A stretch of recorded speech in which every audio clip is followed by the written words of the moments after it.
பார்த்ததுண்டா இந்த நாடு பார்த்ததுண்டா நாடு பார்த்ததுண்டா இந்த நாடு பார்த்ததுண்டா. அப்படி அரசியலிலே நாம் என்ன செய்ய முடியுமோ அத்தனை விஷயங்களையும் நாம் அரசியல் சார்ந்து நம்முடைய சமூக மக்களுக்கு அரசியல் விழிப்புணர்வை ஏற்படுகின்ற வகையிலே அன்றைக்குரிய தலைவர் அண்ணன் டாக்டர் என்ஆர் தனபால் அவர்கள் இந்த இயக்கத்தை வழிநடத்தி கொண்டு சென்று கொண்டிருக்கிறார்கள். புரட்சியாளர் அம்பேத்கர் அவர்கள் இரவு நேரத்திலே தூங்காமல் விழித்திருந்து இந்த நாட்டுக்கான அவசரமை சட்டத்தை உருவாக்கின்ற வேலையில் இருந்த பொழுது அவர் இரவெல்லாம் தூங்காமல் கண்பிடித்து இருப்பாராம். அப்போது பெரும் தலைவர்கள் எல்லாம் அம்பேத்கர் அவர்களை பார்த்து, ஐயா இரவு முழுவதும் தூங்காமல் விழித்திருக்கிறீர்களே ஏன் என்று கேட்ட பொழுது அம்பேத்கர் அவர்கள் சொன்னாரா, என்னுடைய இனமான மக்கள் எல்லாம் தூங்கிக் கொண்டிருக்கிறார்கள், இந்த நாட்டினுடைய உரிமையை பெறுகின்ற அந்த செயல்பாட்டிலே என்னுடைய மக்களுக்கு விழிப்புணர்வு இல்லை, என்னுடைய இனமான மக்கள் எல்லாம் தூங்கிக் கொண்டிருப்பதனால் நான் விழித்துக் கொண்டிருக்கிறேன், என்னுடைய மக்களுடைய விழிப்புக்காக என்னுடைய மக்களுடைய உணர்வுகளுக்காக உணர்ச்சிகளுக்காக அந்த மக்கள் அடைய வேண்டிய அதிகாரத்திற்காக நான் இரவெல்லாம் விழித்திருக்கிறேன் என்று புரட்சியாளர் அம்பேத்கர் அவர்கள் அன்றைக்கு அந்த கருத்தை பதிவு செய்திருக்கிறார்கள்.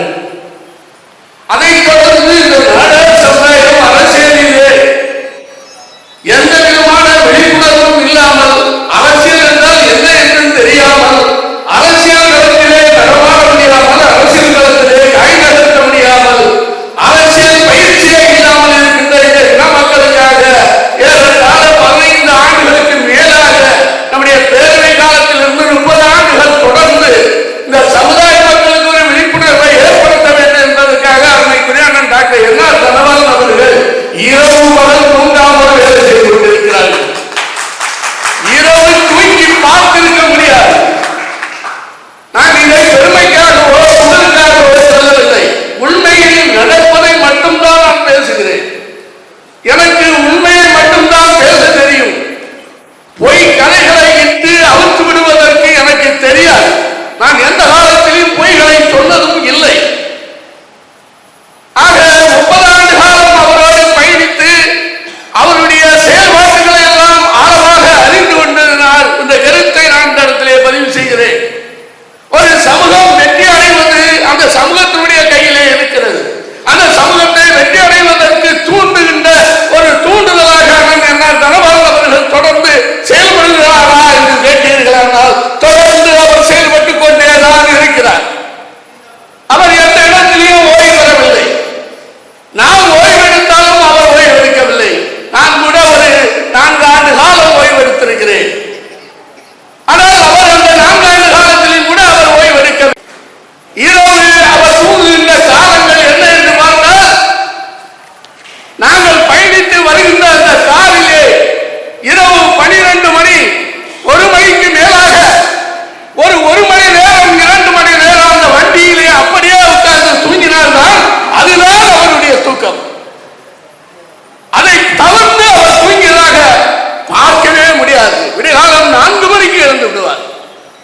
எத்தனை மணிக்கு படுத்தாலும் 4 மணிக்கு முன்பாக எழுந்து விடுவார். காரில் பயணிக்கும் பொழுதும் 4 மணிக்கே எழுந்து விடுவார்.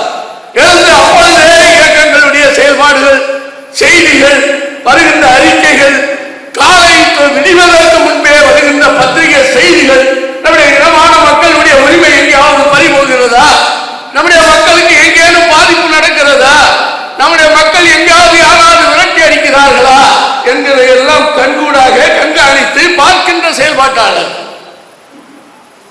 இப்படி ஒரு செயல்பாட்டாளர் இருக்கின்ற பொழுது ஒரு இயக்கம் வெற்றி அடையவில்லை என்றால் அந்த இயக்கம் எப்பொழுது யாரால் வெற்றி அடையும்? இந்த தமிழ்நாடு நாடாளுமன்றமாக இருந்தாலும் சரி, பெருந்தலைவர் மக்கள் கட்சியாக இருந்தாலும் சரி, இந்த சமுதாயத்தில் தமிழ்நாடு முழுவதும் செய்திருக்கக்கூடிய அரசியல் பணியை இந்த சமுதாயத்தில் வேறு எந்த கட்சியோ எந்த இயக்கமோ இதுவரை செய்தது கிடையாது. நாங்கள் பேசிய எந்த கருத்துக்கு ஒரு மாறான, நாங்கள் பேசாத எந்த ஒரு கருத்தையும் இதுவரையில் 30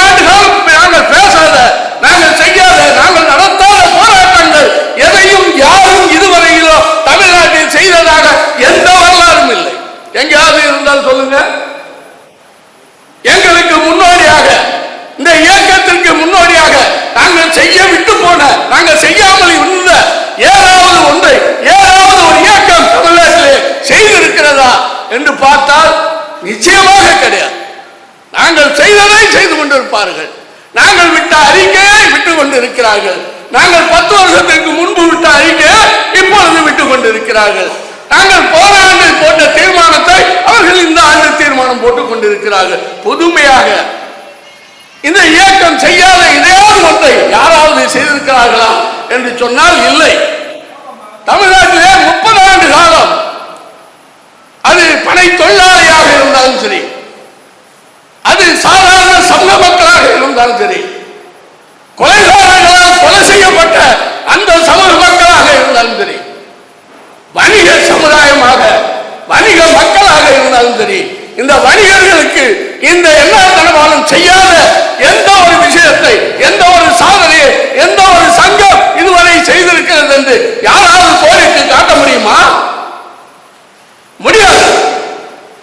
எல்லா துறையிலும் வணிகர், படைத்தொழில், நாடாள சமுதாயம், அதை தாண்டி இந்த தமிழ் சமுதாயம், இந்த தேச மக்கள், இன்னும் சொல்ல போனால் லைன்ஸ் கிளப், இன்னும் சொல்ல போனால் இந்த சுனாமியிலே செத்து போன மக்கள் யாருமே செய்யாத அரிய சாதனை. மிகப்பெரிய ஒரு காமராஜர் மண்டபத்திலே லட்சக்கணக்கான ஆயிரக்கணக்கான மக்களை கூட்டி மெழுகுவர்த்தி ஏந்துகின்ற அந்த செயல்பாட்டை செய்து தமிழகம் என்ற விழிப்புணர்வை ஏற்படுத்தினார். கடற்கரையில் இருக்கக்கூடிய அந்த மக்கள் இறந்து போன இடத்திலே அவர்களுக்கு அஞ்சலி செலுத்தி உலகம் முழுவதும் இருக்கக்கூடிய மக்களை அந்த அஞ்சலி செலுத்துகின்ற நிகழ்பாட்டுக்கு அதை வழிகாட்டினார். அதை தொடர்ந்து மற்றவர்கள் செய்தார்கள். யாராவது முன்னாடி செய்தார்களா? இல்லை. ஆக சமூகம் மீதும் சமுதாயம் மீதும் அக்கறை கொண்டு அவருடைய காலத்திற்கு ஏற்ப அனைத்து பணிகளையும் அவர் செய்து கொண்டிருக்கிறார். அதே நேரத்தில் நமக்கு இல்லாத இந்த நாடாள சமுதாயமாக இருந்தாலும் சரி, பெருந்தலைவர் மக்கள் கட்சியாக இருந்தாலும் சரி, நமக்கு இல்லாத அதிகாரம், நமக்கு இல்லாத உரிமை தமிழ்நாட்டில் வேறு யாருக்கு இருக்கிறது? நம்முடைய தலைவர்கள், இங்கே அடுக்கி வைத்திருக்கிற தலைவர்கள் இந்த நாட்டிற்கு செய்திருக்கிற சாதனையை தவிர இந்த வேறு எந்த சமூகத்தில், எந்த இடத்தில் யார் செய்திருக்கிறார்கள்? யாராவது ஒருவர் அதை சுட்டி காட்ட முடியுமா? இத்தனை மிகப்பெரிய தலைவர்களை கொண்ட இந்த சமுதாயம் அரசியலில் வெற்றி பெறவில்லை என்று சொன்னால் வேறு யார் வெற்றி பெற முடியும்? நம்மளே அரசியலில் வெற்றி பெற முடியாவிட்டால் வேறு யார் அரசியலில் வெற்றி பெற முடியும்? சொல்வதற்கு 1000 வழி இருக்கிறது. நம்முடைய தலைவர்கள் செய்திருக்கிற சாதனை தமிழ்நாடு முழுவதும் மக்களிடத்தில் சொல்லி லட்சக்கணக்கான மக்கள்களை நம்முடைய பக்கம், நம்முடைய திசையில் நாம் சொல்லுகின்ற வழியிலே அவர்களை நாம் கொண்டு வர முடியும். நம்முடைய தலைவர்கள் செய்திருக்கிற சாதனை அரிய சாதனைகள். அவருடைய செயல்பாட்டை தாண்டி யாரும் செய்யவில்லை. தமிழகத்திலே அப்படிப்பட்ட தலைவர்களை இன்றைக்கு புறம் சொல்வதும், தலைவர்களை தூற்றுவதும், பெருந்தலைவர் காமராஜரை கொச்சைப்படுத்துவதும், அவரை கொச்சைப்படுத்துவதற்கு ஆதரவு தெரிவிப்பதும், அவர்களுக்கு பாதுகாப்பு வழங்குவதும் தமிழ்நாட்டிலே இன்றைக்கு நடந்து கொண்டிருக்கிறது. ஆக பெருந்தலைவர் காமராஜரை அவமரியாதை செய்தால் அது ஒட்டுமொத்த பெருந்தலைவர் மக்கள் கட்சியையும் அவமரியாதை செய்ததாகவோ, அதைத் தொடர்ந்து நம்முடைய இனமான மக்களையும் துஷ்பிரயோகம் செய்து மக்களை கோபத்திற்கு உள்ளாக்கி இருக்கக்கூடிய இது போன்ற அரசுகளை தமிழ்நாட்டில் இருந்து அகற்ற வேண்டும் என்று சொல்லி தமிழ்நாட்டில் இருக்கக்கூடிய ஏகபோகமான மக்கள் தமிழ்நாட்டில் இந்த ஆட்சி அவசியமற்றது என்று சொல்லிக் கொண்டிருக்கிறார்கள். ஆனால் எடப்பாடியார் அவர்கள் நடந்து முடிந்த நிதிநிலை அறிக்கையை பார்த்து அத்திப்பழம் என்று சொல்லுகிறார். நடந்திருக்கக்கூடிய நிதிநிலை அறிக்கை மக்களுக்கு பயன்படாத அந்த பணத்தை புட்டு பார்த்தால் அத்தனையும் சொத்தை என்கின்ற வகையிலே அந்த நிதிநிலை அறிக்கை இருக்கிறது. ஏற்கனவே 5 லட்சம் கோடிக்கு மேல் கடன் பெற்றிருக்கிறது. இன்னும் 2 லட்சம் கோடி கடன் வாங்குவதற்கு திட்டம் வகுத்துக் கொண்டிருக்கிறது. 5 ஆண்டுகளில் ஆண்டுக்கு 1 லட்சம் கோடி கடன் வாங்கி ஆட்சி செய்து கொண்டிருக்கிறது. அப்படிதான் நம்முடைய பெருந்தலைவர் ஆட்சி செய்தாரா, அல்லது பெருந்தலைவர் ஆட்சி காலத்தில் இப்படித்தான் கடன் வாங்கி ஆட்சி செய்தார்களா? மக்களுடைய வரி பணத்தை, அரசியலில் இருக்கக்கூடிய நம்முடைய ஏகபோகமான அனைத்து மக்களுக்கும் பயன்படக்கூடிய பணத்தை வாக்கு அரசியலுக்காக ஏறத்தாழ 10,000 கோடியை விடுவித்திருக்கிறார்கள். கொடுக்க வேண்டாம் என்று சொல்லவில்லை. தேர்தல் நேரத்தில் மட்டும் ஏன் எங்கிருந்து வந்தது உங்களுக்கு அந்த பாசம்? அரசு பணம், மக்களுடைய வரி பணத்தில் இருந்து 7500 கோடி பணத்தை ஒரே நாள் அதிகாலையிலே வெளியிட்டிருக்கிறார்கள். 7500 கோடி பணம் ஒரே நாளில். எதற்காக? இன்னும் 10 நாளிலே தேர்தல் அறிவிப்பு வர இருக்கிறது. தேர்தல் அறிவிப்பிலே தன்னுடைய கட்சி தோல்வியடைகின்ற இலக்கை நோக்கி இருக்கின்ற ஒரு பயம்.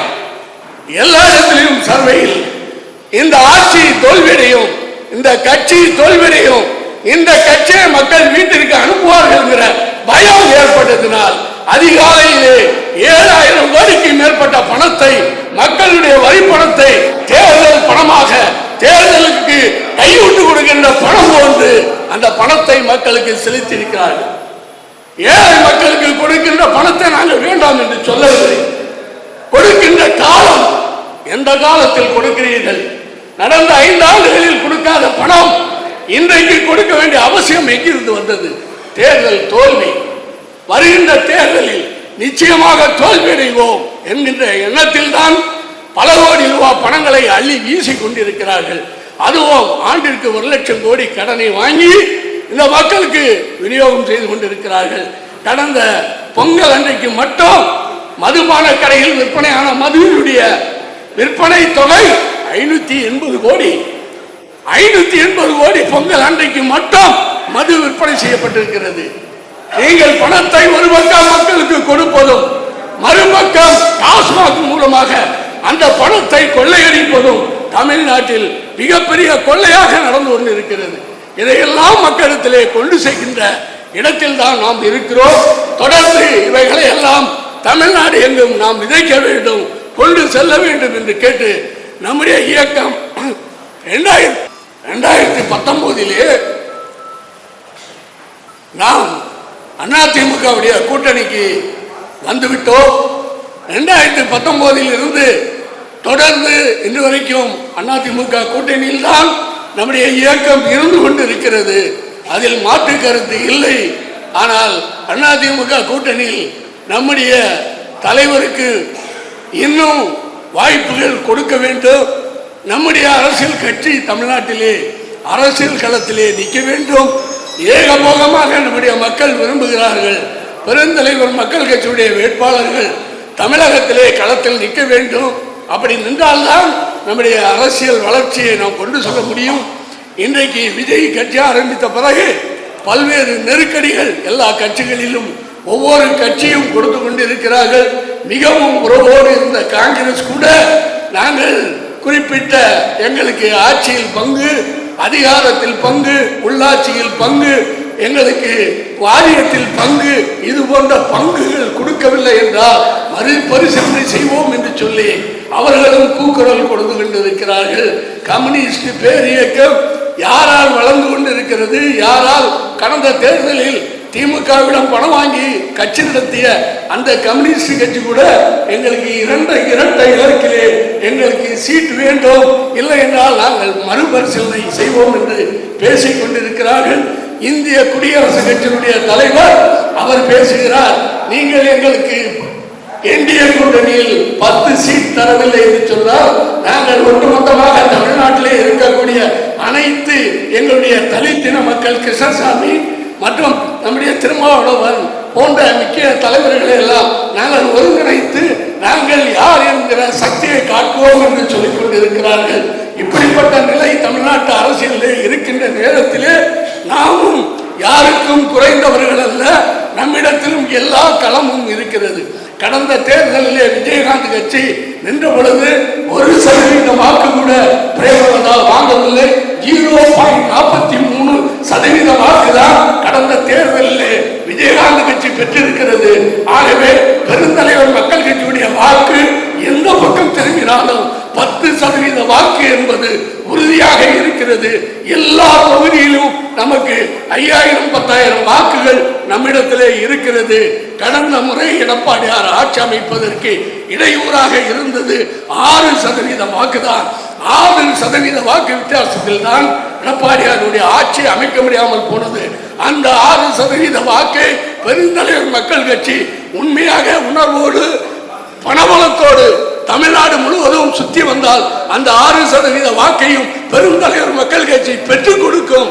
இதை நான் எடப்பாடியார் அவர்களுக்கு அறைகூவலாக கொடுக்கிறேன். எங்களை நீங்கள் ஊக்குவீங்கள், எங்களை நீங்கள் வசப்படுத்துங்கள், எங்கள் மக்களை நீங்கள் வசப்படுத்துங்கள். அந்த காரியத்தை செய்வதற்கு நாங்கள் 60-90 நாள் இரவு பகல் உழைப்பதற்கு நாங்கள் தயாராக இருக்கிறோம். ஆனால் எங்கள் மக்களுக்கும் எங்களுக்கு வேண்டிய தேவைகளை பூர்த்தி செய்து கொடுங்கள். 6% வாய்ப்புகளை பெற்றுத்தர வேண்டிய பொறுப்பு எங்களது என்று கூறி விடைபெறுகிறேன். நன்றி, வணக்கம்.